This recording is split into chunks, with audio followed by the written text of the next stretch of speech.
வணக்கம். RTM தமிழ் செய்தியுடன் நான் சூர்யா சம்பத். மலேசிய ஊழல் தடுப்பு ஆணையத்தின் புதிய தலைவராக லத்தீஃபா பிபி கோயா நியமிக்கப்பட்டுள்ளார். ஈராண்டுகள் அப்பொறுப்புக்கு நியமிக்கப்பட்டிருக்கும் அவரது பணி ஜூன் 1ஆம் தேதியிலிருந்து அமலுக்கு வருகிறது.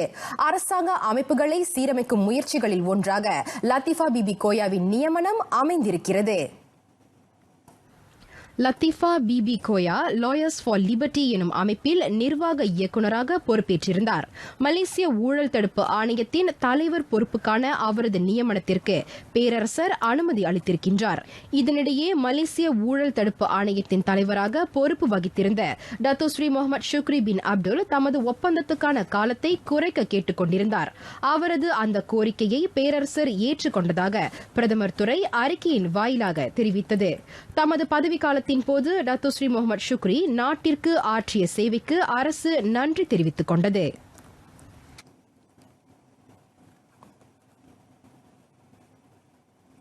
BSH எனப்படும் வாழ்க்கை செலவின உதவித்தொகை பெறுநர்களின் மனைவியின் பெயரில் சுமார் 3,50,000 புதிய சேமிப்பு கணக்குகளை BSN பொருளகம் திறந்துள்ளது. அதையடுத்து BSH உதவித்தொகை பெற தகுதியானவர்கள் நேரடியாக BSN பொருளக கிளைகளிலிருந்து அத்தொகையை ரொக்கமாக எடுத்துக் கொள்ளலாம்.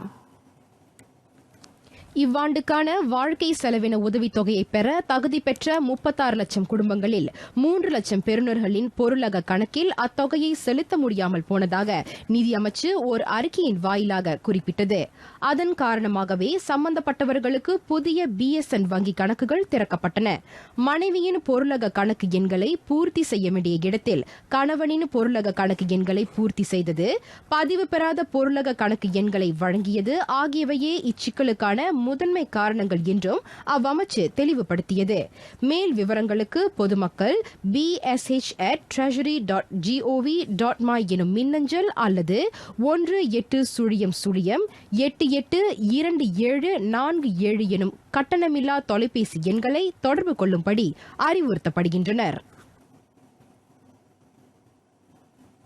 PTPTN உயர்கல்வி கடனுதவி கழகத்திடம் கருத்துக்களை முன்வைக்க விரும்பும் பொதுமக்கள் உண்மை நிலவரத்தை முதலில் நன்கு புரிந்து கொள்ள வேண்டும்.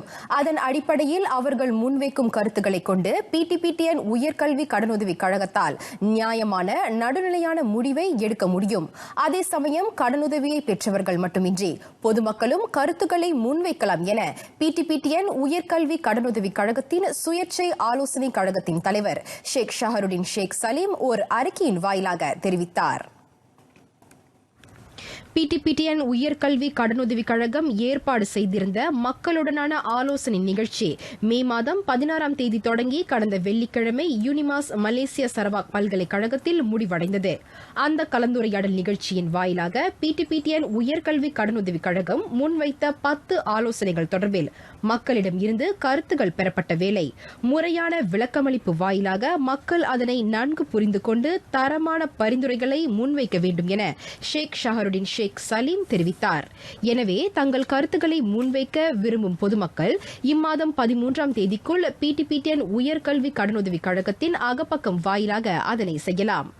PTPTN உயர்கல்வி கடனுதவி கழகத்தின் மக்களுடனான ஆலோசனை நிகழ்ச்சி தொடங்கப்பட்டதிலிருந்து அந்நிகழ்ச்சியில் கலந்து கொண்ட 1,80,163 பேரில் இதுவரை 18,862 பேரிடம் இருந்து மட்டுமே கருத்துகள் பெறப்பட்டுள்ளதாக ஷேக் ஷஹருடின் தெரிவித்தார்.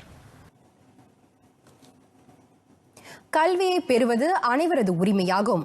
அவ்வகையில் காசே மலேசியா எனப்படும் ஹரப்பான் மலேசியா துணைவியர்கள் சமூக நல அமைப்பு சீனார் காசே திட்டத்தின் மூலமாக கடுமையாக நோய்வாய்ப்பட்டிருக்கும் மாணவிக்கு கல்விக்கான உதவியை செய்துள்ளது.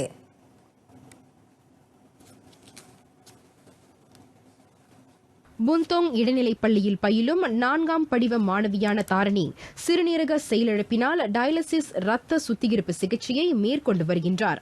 அவருக்கு சீனார் காசை திட்டத்தின் கீழ் உதவி செய்யப்பட்டது.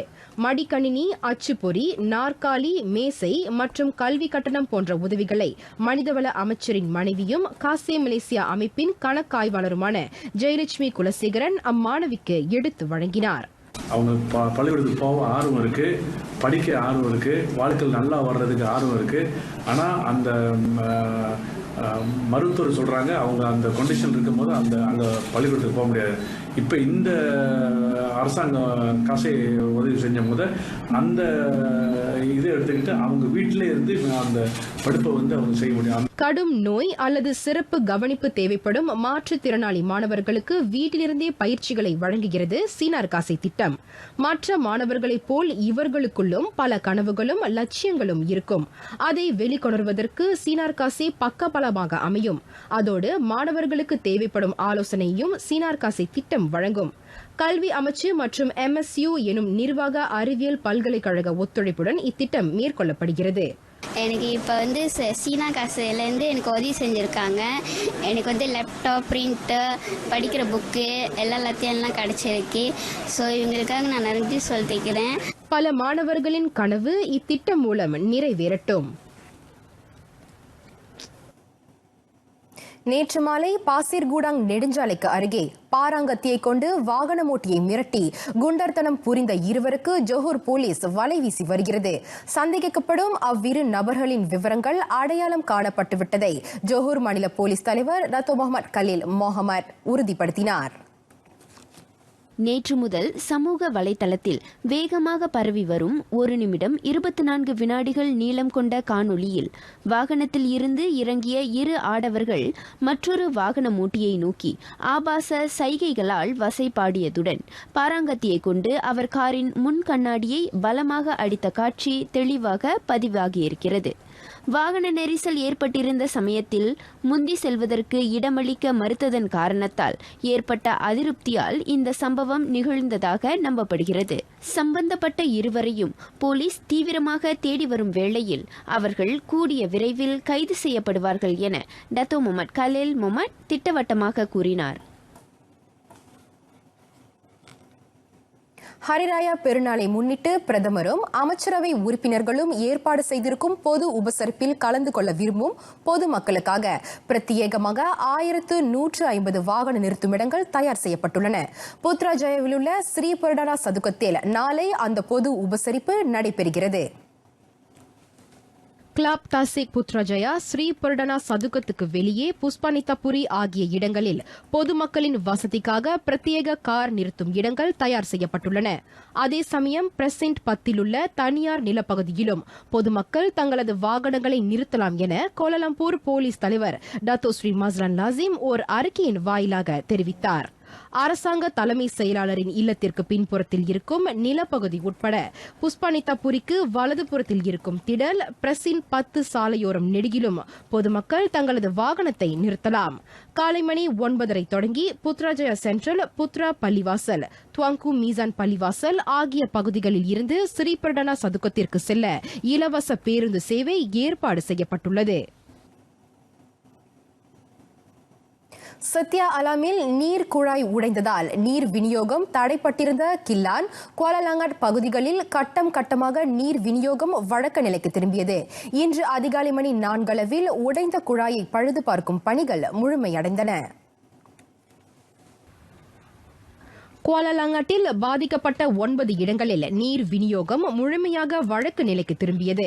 கில்லான் வட்டாரத்தில் நீர் தடையால் பாதிக்கப்பட்ட 35 இடங்களில் இன்று மதியம் மணி 12 வரையில் 69 விழுக்காடு பகுதிகள் நீர் கையிருப்பை பெற தொடங்கியதாக ஐயர்ஸ்லங்கோர் நிறுவன பயணீட்டாளர் தொடர்பு பிரிவு தலைவர் அப்துல் ரவுப் அஹ்மத் தெரிவித்தார்.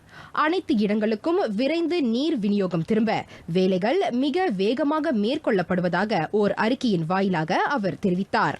அதுவரை பாதிக்கப்பட்ட இடங்களுக்கு தண்ணீர் லாரிகள் அனுப்பி வைக்கப்படும் என்றார் அவர். எதிர்பாராத இந்த நீர் விநியோக தடை குறித்த மிக அண்மைய நிலவரத்தை தெரிந்து கொள்ள பொதுமக்கள் www.shabas.com.my எனும் ஷபாஸ் நிறுவனத்தின் அகப்பக்கத்தை வலம் வரலாம். ஐயர்ஸ்லாங்கோர் நிறுவனத்தின் செயலி அல்லது அந்நிறுவனத்தின் Facebook அகப்பக்கத்தின் வாயிலாகவும் மேல் விவரங்களை பெற்றுக் கொள்ளலாம். ஒரு நாட்டின் குடிமக்கள் என்ற அடையாளத்தையும் உரிமைகளையும் நமக்கு பெற்றுத் தருபவை அடையாள ஆவணங்கள். எனினும் சிலர் முறையான அடையாள ஆவணமின்றி தங்களுக்கு கிடைக்க வேண்டிய சலுகைகளையும் உரிமைகளையும் பெற முடியாமல் இருக்கின்றனர். அது போன்றவர்களின் பிரச்சினைகளை அடையாளம் கண்டு அவர்களுக்கு நிரந்தர தீர்வை ஏற்படுத்தி வருகின்றது ஸ்லாங்கூர் அரசாங்கத்தின் கீழ் செயல்படும் மைசெல் பிரிவு. குறிப்பாக மாநில ஆட்சிக்குழு உறுப்பினர் வி கணபதிராவ் தலைமையில் செயல்படும் அப்பிரிவு இந்தியர்கள் எதிர்நோக்கும் ஆவண பிரச்சினைகளுக்கு தொடர்ந்து தீர்வு கண்டு வருகின்றது. மைசெல் பிரிவு குறித்த தகவல்களை கொண்டு வருகின்றது இன்றைய நமது சிறப்பு கண்ணோட்டம். மைசெல் பிரிவு கடந்த 10 ஆண்டுகளுக்கும் மேலாக ஸ்லாங்கூர் மாநில அரசாங்கத்தின் கீழ் செயல்பட்டு வருகின்றது. அடையாள அட்டை, குடியுரிமை, பிறப்பு பத்திரம், குழந்தைகள் தத்தெடுப்பு போன்ற ஆவண பிரச்சினைகளை முறையாக கையாளும் மாநில அரசாங்கத்தின் முக்கிய பிரிவுகளில் ஒன்றாக இந்த மைசெல் தோற்றுவிக்கப்பட்டது. நாட்டிலுள்ள குறிப்பாக ஸ்லாங்கூர் மாநிலத்தில் வசிக்கும் இந்தியர்கள் எதிர்நோக்கும் ஆவண பிரச்சினைகளை அடையாளம் கண்டு அதற்கு சிறந்ததொரு தீர்வை இந்த மைசெல் ஏற்படுத்தி தருவதாக வி கணபதிராவ் தெரிவித்தார். இந்த திட்டத்தின் மூலிமா நம்ம இந்தியர்களுக்கு என்ன செய்து கொண்டிருக்கோம்னா, குறிப்பாக பிறப்பு பத்திரங்கள் சார்புடைய பிரச்சனைகளை சந்திக்கும் பட்சத்தில் இதுக்கு முன்பு மக்களிடம் யாராவது பணம் வசூலித்து கொண்டு செய்யப்படுகின்ற திட்டங்களான ஒரு முற்றுப்புள்ளி வைத்துவிட்டு இவங்களை அணுகி நம்ம ஆஃபீஸ்க்கு அணுகிறவங்களை பார்த்து இப்படி இவங்களுக்கு உதவி மூலியமாக செய்கிறது பார்த்துட்டு இருக்கிறோம். கடந்த ஆண்டு அக்டோபர், நவம்பர், டிசம்பர் மாதங்களில் ஏறக்குறைய 305 விண்ணப்பங்களை இந்த மைசெல் அமைப்பு பெற்றது. இவ்வாண்டு முதல் காலாண்டில் 300க்கும் அதிகமான விண்ணப்பங்கள் செய்யப்பட்டதாக வி கணபதிராவ் தெரிவித்தார். அதில் ஏறக்குறைய 70 விண்ணப்பங்களுக்கு தீர்வு காணப்பட்டுள்ளதாகவும் எஞ்சிய விண்ணப்பங்கள் பரிசீலனையில் உள்ளதாகவும் அவர் சொன்னார். நாங்கள் ஜேபியுடன் சரியான முறையில் தொடர்பு கொண்டு நிறைய விஷயங்கள் கடந்த இந்த ஒரு வருஷத்தில் மட்டும் ஏறக்குறைய 100 பேருக்கு எங்களால் முடிஞ்ச வெற்றி கண்டிருக்கிறோம். இந்த விண்ணப்பங்களை பரிசீலிக்க ஸ்லாங்கூர் மாநில அரசாங்கத்தின் கீழ் 2 பயிற்சி பெற்ற அதிகாரிகள் நியமிக்கப்பட்டுள்ளனர். அவர்கள் தேசிய பதிவுத்துறையுடன் அணுக்கமான உறவை கொண்டுள்ளதால் இந்தியர்கள் முன்வைக்கும் அடையாள ஆவண பிரச்சினைக்கு விரைந்து சுமூகமான தீர்வை ஏற்படுத்தி தர முடிவதாக வி கணபதிராவ் தெரிவித்தார். மை ஸ்லாங்கூர் என்றது பார்த்தீங்கன்னா மைசெல்னு சொல்லி ஆரம்பிச்சது. அதாவது ஸ்லாங்கூர் மக்களுக்காக தான். என்ன ஸ்லாங்கூர் மாநிலம் என்று சொல்லும்போது அவங்க அந்த மானியங்கள் நாங்கள் படிக்கும்போது அப்படி தான் இருக்குது. ஆனால் இன்றைக்கு வெளியூரில் அத்தனை மாநில மக்களும் எங்களுக்கு தொடர்பு கொள்கிறாங்க. ஏன்னா இந்த எங்களுடைய மாநில அரசாங்கத்துக்குள்ள 2 அதிகாரிகள் இருக்காங்க. ஏன்னா ஒவ்வொரு விஷயமும் வெவ்வேறாக இருக்குது. எல்லா விஷயத்திலுமே எல்லா டாக்குமெண்ட்ஸ் சொல்ல முடியாது. ஏன்னா ஈச் கேஸ் ஒவ்வொரு அந்த சுச்சுவேஷன் நீங்கள் பார்த்தீங்கன்னா ரொம்ப ரொம்ப வித்தியாசமாக இருக்கும். எல்லாமே ஒரே மாதிரியெல்லாம் கிடையாது. ஸோ அந்த வகையில் அவங்க தொடர்பு கொள்ளும் போது தான் அவங்களுக்கு விளக்குறைகள் தெரியும். எனக்கு 2 அதிகாரி இருக்காங்க, ரகுபதி என்றும் அடுத்து சாந்தா என்ற ஒரு பெண்மணியும் இருக்கிறாங்க. இவங்களோட தொடர்பு கொள்ளும்போது அவங்களுக்கு அந்த விளக்குறைகள் அவங்க பேசப்பட்டு அவங்க என்னுடைய அலுவலகத்துக்கு பார்த்து கொள்ளப்படுகிறது. அடையாள அட்டை, குடியுரிமை, பிறப்பு பத்திரம், குழந்தைகள் தத்தெடுப்பு போன்ற ஆவண பிரச்சினைகளை ஸ்லாங்கூர் மாநில அரசாங்கத்தின் கீழ் இயங்கும் இந்த மைசெல் பிரிவு மிகவும் சிறப்பாகவும் நேர்த்தியாகவும் கையாண்டு வருகின்றது. எனவே அதுபோன்ற பிரச்சினைகளை எதிர்நோக்கி இருக்கும் ஸ்லாங்கூர் மாநில இந்தியர்கள் 03-5544 73-6 என்ற எண்ணில் தொடர்பு கொண்டு தங்கள் பிரச்சினைக்கு தீர்வு காணலாம். நோன்பை சிறப்பாக கடைபிடித்திருக்கும் முஸ்லிம்கள் பரிசுத்தமான வாழ்க்கையை மீண்டும் தொடர வேண்டும். தூய உள்ளத்தை கொண்டிருக்கும் ஒருவரால் ஒரு காரியத்தின் தன்மையை நன்கு மதிப்பீடு செய்ய முடியும் என நோன்பு பெருநாள் வாழ்த்துச் செய்தியில் துணை பிரதமர் Dato' Seri doctor Wan Azizah Wan Ismail தெரிவித்தார். அழுக்கற்ற தூய உள்ளம் புற இச்சைகளால் உந்தப்படும் ஒரு மனிதனின் சுய விருப்பங்களையும் இறைவனின் திருவருளையும் சமசீர் நிலையில் வைக்க உதவும். சுபிட்சமான வாழ்க்கை முறையுடன் கூடிய சமூக பண்புகளும் உயர் மனித ஒழுக்க நெறிகளும் இந்த ரமலான் மாதத்தில் கடைபிடிக்கப்பட்டு நோன்பு பெருநாள் கொண்டாட்டத்தின் போது வெளிப்பட வேண்டும் என டத்தோஸ்ரீ டாக்டர் வான் அசிசா தமது எதிர்பார்ப்பை வெளிப்படுத்தினார். இஸ்லாமிய சமூகம் உலக மக்களுக்கு ஒரு வழிகாட்டியாக விளங்க வேண்டும் என்றார் அவர்.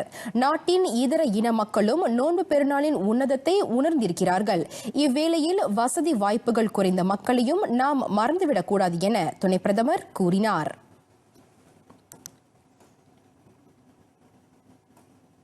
B40 atau MySalam adalah skim yang menawarkan perlindungan takaful kepada golongan B40. Skim ini memberi manfaat pendapatan gantian sekiranya mereka sedang menjalani rawatan di hospital. Ianya merangkumi manfaat perlindungan 36 penyakit kritikal sebanyak RM8,000 serta manfaat allowance hospital harian sebanyak RM50 sehari sehingga 14 hari setiap tahun. Hospital kerajaan di seluruh negara terlibat dalam membantu rakyat Malaysia mendapatkan perlindungan yang diperlukan. Penerima bantuan sara hidup 2019 yang layak dan berumur 18 hingga 55 tahun serta pasangan mereka akan dilindungi di bawah skim ini. Segala urusan seperti semakan tuntutan boleh dilakukan melalui portal atas talian. Penerima manfaat MySalam juga akan mendapat bayaran manfaat secara terus ke dalam akaun bank.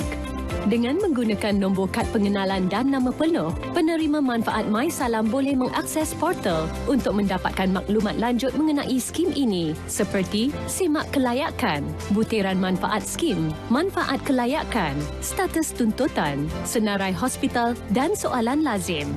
Portal atas talian ini akan beroperasi sepenuhnya pada 1 Mac 2019. MySalam merupakan sebuah inisiatif prihatin pihak kerajaan untuk golongan yang memerlukan dan Great Eastern Takaful Berhad adalah pengendali Takaful MySalam. Pastikan anda dilindungi di bawah skim MySalam. குரலும் விளக்கமும். குரல் 66. குழலினிது யாழினிது என்பதம் மக்கள் மழலை சொல் கேளாதவர். விளக்கம்: தம் மக்களின் மழலை சொல்லை கேட்டு அதன் இனிமையை அறியாதவரே குழலின் இசை இனியது, யாழின் இசை இனியது என்று கூறுவர் என்கிறார் திருவள்ளுவர்.